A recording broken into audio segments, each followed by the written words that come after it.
Hey, what's up guys? Dewey Scum here. I want to talk about the leveling process in this game and endgame content. As far as leveling, it's pretty simple and straightforward.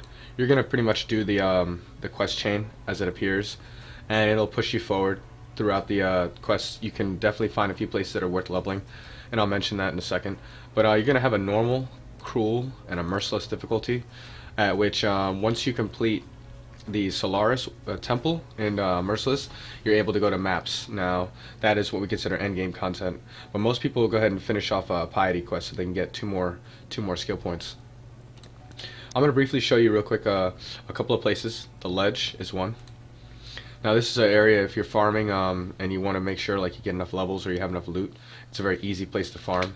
The mobs are very easy to kill, and it's not a big deal, you know, running around here for a couple levels. Act 2, the beginning of Act 2, the Southern Forest. It's another great place to farm. Mobs are very easy. Experience is good at the level, especially the loot.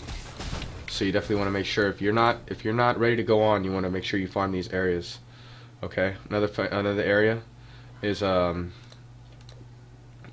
be the Crossroads. Excuse me. Over here, the Crypt. You're gonna go to the Crypt and Fellshire in Act 2. Fellshire Ruins here. As you can see, there's no waypoint here, so you're gonna have to go from the Crypt side. Fellshire Ruins. Also, in Act 3, there's a really good place to farm, and people mostly hang out here in Merciless Act 3 until they're ready for maps. You can see the level is 62, so it's quite high. The docks is a great place to farm. But right before that, you can head to City of Sarns for a little bit, just for a little bit, hang out there. City of Sarns is a real easy layout, really simple. And at this time, I'm going to probably mention you guys can also reset zones. Easily resetting zones for farming is a fast and simple way of doing it. As you can see, some of my map is explored right now. I'm going to go ahead and go back to the waypoint. I'm going to hold down Control and click on the zone I wish to reset. I'm going to make a new one. And here we are. Whoops. Sorry. A new City of Sarns. Here we are. Map is fresh, brand new, new mobs, new layout, random layout again.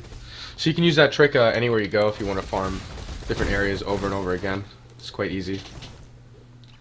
So for the most part, when you're leveling up, all you're gonna do is go through the chain until you get to the end. And once you get to the end, we're going to talk about endgame content here. They're called maps.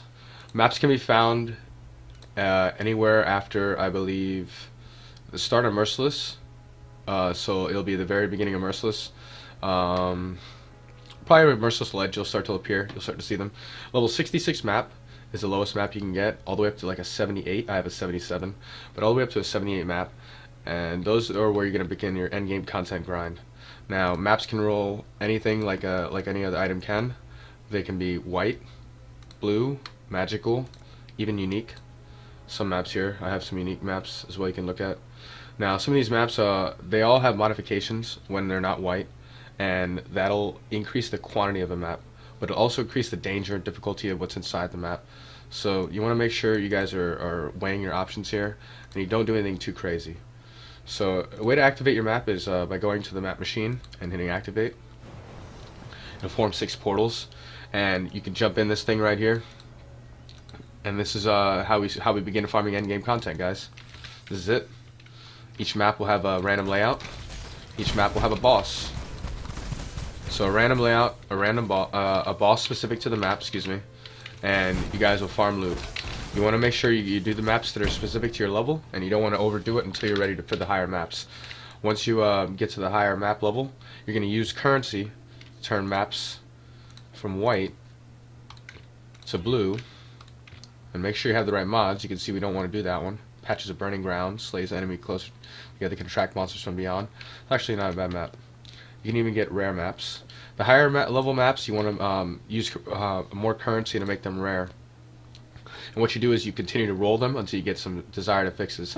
This way you can increase the quantity and increase the map drops. Map drops is a thing that in this game that from 1 to 100 you're going to be leveling in this game. So even in the higher level end game content, you're still going to be gaining experience every time you step out the door. Alright guys, I hope this helps. I'll see you out there. Take care. Peace.